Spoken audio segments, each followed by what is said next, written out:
Good morning, my fellow yogic travelers. I'm mighty glad to be alive today, and I hope that you are too as we continue to live, laugh, love, learn, linger, and live the life we love. You might notice I got my teeth back, so I'm happy to show that part of you, but I never tried to hide the forces of nature as it's worked itself out through my aging process.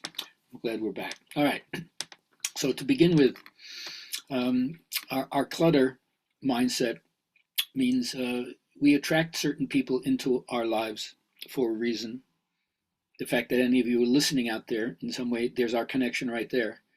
And I'm so beholden to you who've been with me for so long. So thank you so much for this mutual attraction that we have for each other.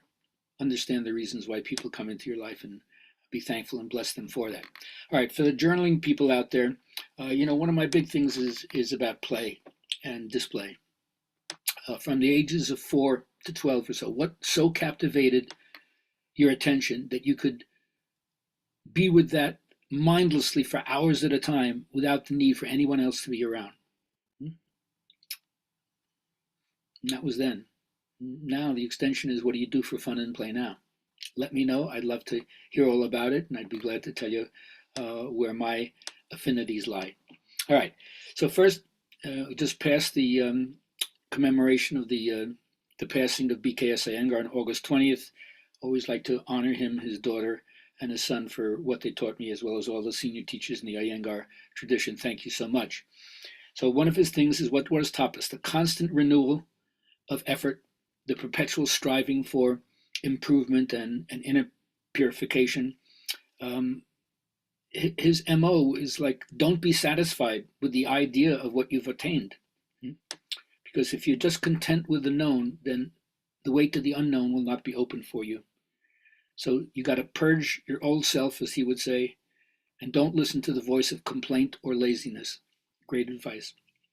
James Hillman, my archetypal psychologist for this week, reminds us that human life has tragic limitation connected to it. Things are dropped down on us. The dice fall as they do. Forces that just won't go away in our life. But the idea is, of course, to use everything as a kind of service and devotion to your understanding of deity. As Jung said, the gods withdraw from an inhospitable world, a world where they're not being evoked anymore. And let's face it, called or not, the gods will be present. If you don't understand what that is, we got to discuss that a little bit more. So his idea is, don't get rid of the desire to be loved, but stop trying to get the love from the wrong object. Remember, one of his teachings is the oak is in the acorn. And so if you start from your own maturity right now and trace backwards to your younger years, you'll see the foreshadowings then. And if you do, you can psychologically remove the burdens of the earlier years as if anything happened to you that was a mistake, and therefore you're not a victim anymore. And then you're reconciled with the scars that happened, which was like pruning for your tree. And although it may not have felt good at the time, physically or emotionally, psychologically, it was an important step to make you who you are today. The last teaching I have from Erik Erikson and his stages of psychosocial development have to do with the last part of your life when you ask the question, is it okay to have been me? So this is from 65 onward. And the psychological task is what it calls ego integrity versus despair. So this is the final test, retrospection. Can I look back at my life? Can I slow down and explore whatever aspect of my life is either not as fast-paced as it was, or if I'm completely retired? Did I lead a successful life, or did I feel dissatisfied that I didn't accomplish my goals? Because if you feel that way, it heads you towards despair, depression, and hopelessness. So, except for the chemical aspect of depression, which nobody knows why that happens and what one can do about it besides taking some kind of drug, create. Because depression is the opposite of expression. So get out there and do it. Ram Dass has to say, find the hottest fire you can. Hold your feet to the fire. And remember, there's no substitute for being free if you want to be right. Then you'll be fighting all the time and you won't be free. Just let it go. Just don't react to other people's trips. Learn to stay in your center. All right. I always talk over the years about ars moriendi, the Renaissance idea, the art of dying, which is really the art of living with death as a completion. And just like in regular life, it's no small thing to move into a new area. And it's no small thing to have the courage to face the unknown when you're moving to that next new area of your own mortality. And it's in the denial of death, as Ernst Becker would say, that we end up weary, tired, drudgery, filled with drudgery, futility, feeling like you're trapped, feeling like you're damned if you do and damned if you don't. And a lot of it is simply just not willing to look at your end-of-life issues.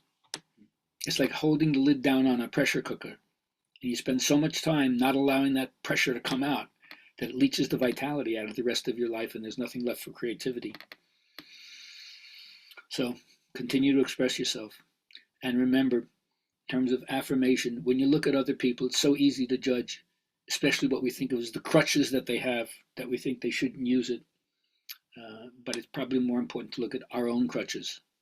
What are the things that we still justify that we need, that we may or may not need? Because there's a time when having a crutch for a broken leg or a hip is helpful.